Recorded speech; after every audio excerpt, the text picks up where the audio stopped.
Why you hate small talk, and what it reveals about your soul. 1. You're not broken. You're just awake. Hello? If you've ever stood in a room full of smiling faces and felt utterly drained, this video is for you. If you've ever said, "I'm fine," while a storm raged inside you, or smiled politely as someone spoke about the weather when all you wanted was silence, then stay with me. Because today, we're not just talking about small talk. We're talking about why it suffocates you, and what that says about your soul. But before we begin, make sure to subscribe, not because everyone says it, but because here, we speak the words most are afraid to say aloud. Now, let's begin. You see, most people assume that disliking small talk means you're socially awkward, anxious, or shy. But what if I told you it's the opposite? What if your discomfort in shallow conversations is a sign, not of weakness, but of depth? A signal that your soul has evolved beyond surface-level connection. Carl Jung once said, "Loneliness does not come from having no people around, but from being unable to communicate the things that seem important to you." Let that sink in. You're not alone because you're isolated. You're alone because you're surrounded by noise and starving for meaning. 2. The mask you wear and why it's killing you inside.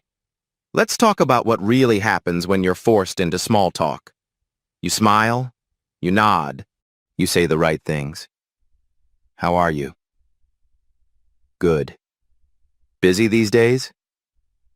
Always. Crazy weather, huh? You play the role, but inside, something tightens, because what's really happening is betrayal, not to the person in front of you, but to yourself. Carl Jung called it the persona, the social mask we wear to function in society. It's necessary. Without it, you wouldn't survive in the outer world. But here's the catch. The persona is a mask, not your soul. And the more time you spend pretending to be fine, the further you drift from who you truly are. That's why small talk exhausts you. Because it demands the mask. It demands that you perform.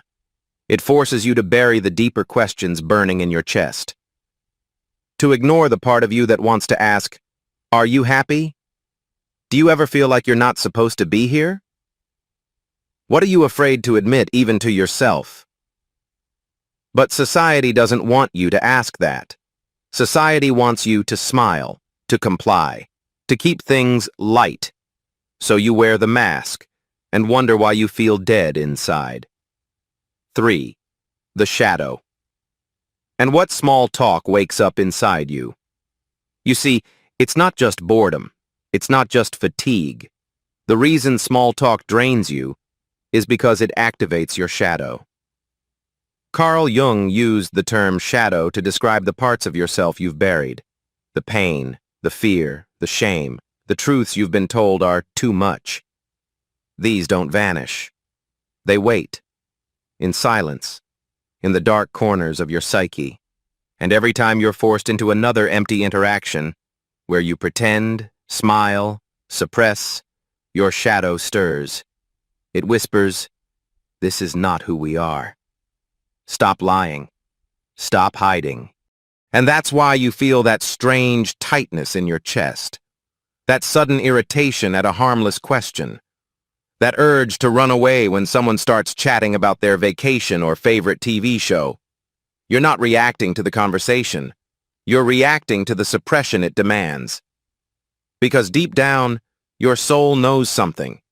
Every time you trade authenticity for politeness, you abandon yourself. 4. The Hermit. And the sacred power of your silence. There's a reason why you crave silence. Why you find more truth in a quiet room than in a crowded party. Because within you lives the hermit. An ancient archetype. Not a loner, not a failure, but a seeker. The hermit is the part of you that doesn't just want connection. It wants meaning. Not noise, but depth. Not attention, but truth. Not, "How's it going?" But who are you, really, when no one's watching? The hermit doesn't fear solitude. He chooses it. Because in that silence, he hears what the world drowns out. Carl Jung believed that individuation, the process of becoming whole, begins in withdrawal. Not because you're antisocial, but because you're listening for something deeper. And yes, people will misunderstand you.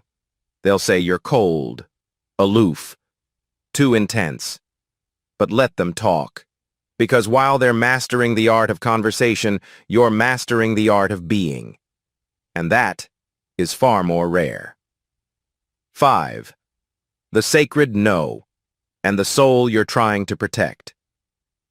There comes a moment, usually quiet, almost unnoticeable, when you realize something. You're done. Done pretending. Done smiling when you're tired. Done laughing at things that don't make you laugh. Done holding conversations that drain you to the bone. And in that moment, you begin to return to yourself. You begin to say no, not with anger, not to hurt anyone, but to protect something far more precious, your soul.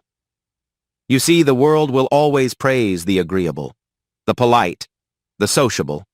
It will reward the one who attends every dinner, picks up every call, says yes to every invitation.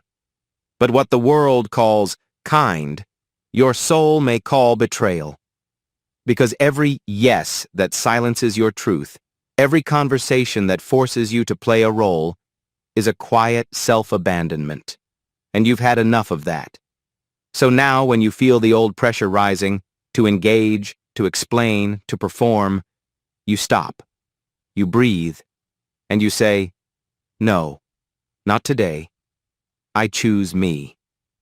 That is not selfish. That is sacred. That is what it means to live aligned. 6. You were never meant to fit in. You were meant to awaken. So here you are, not broken, not antisocial, not cold, just awake. You feel what others numb.